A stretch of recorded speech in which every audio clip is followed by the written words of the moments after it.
Magandang araw! Ngayon nga ibibigay natin ang game schedule sa August 3, 2025 sa Sea Volleyball League 2025 Women's Volleyball na nagaganap ngayon sa bansang Thailand.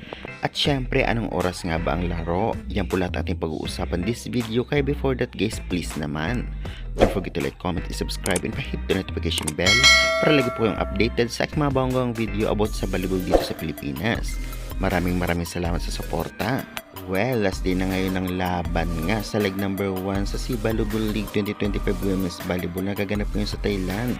At malalaman na natin kung ano nga ba ang final rankings ng mga teams. At syempre ibigay natin muna ang schedule maya-maya lamang ngayong araw, August 3, 2025. Ang laban ay magsisimula maya-maya lamang 2:30 Philippine time. Ang laban ay Philippines versus Indonesia. Susundan naman 6 PM Vietnam versus Thailand. Venue na Kongratsima, Thailand. After nga nito ay dako naman sila sa Vietnam para sa leg number 2. Kaya magpo-post rin ako ng schedule na yon. Kaya syempre tune in lamang sa aking channel at mag-subscribe. At palike naman para naman ganahan ako mag-upload. Syempre guys, kitang-kita nga natin na natalo sila kontra nga sa bansang Thailand kahapon.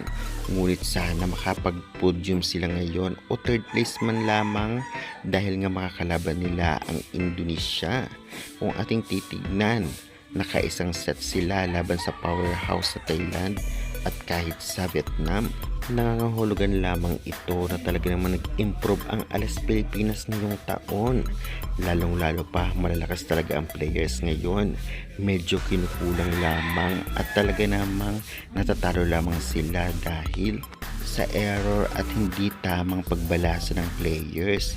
Halos mga galing naman ang players, lalo na kahapon na talagang second stringers ang nakatalo sa Vietnam. Ngunit syempre tamang balasa ng players para maipanalo at consistent ang laro nila. Nakaka-excite naman ang larong ito laban mamaya sa Indonesia dahil nga andyan si Megawati. Dahil nakaisang set din ang Indonesia laban sa Thailand, ibig sabihin malakas pa rin ang Indonesia, kaya huwag magpakampante. Kaya good luck na lamang ALAS Pilipinas sa laban maya-maya lamang.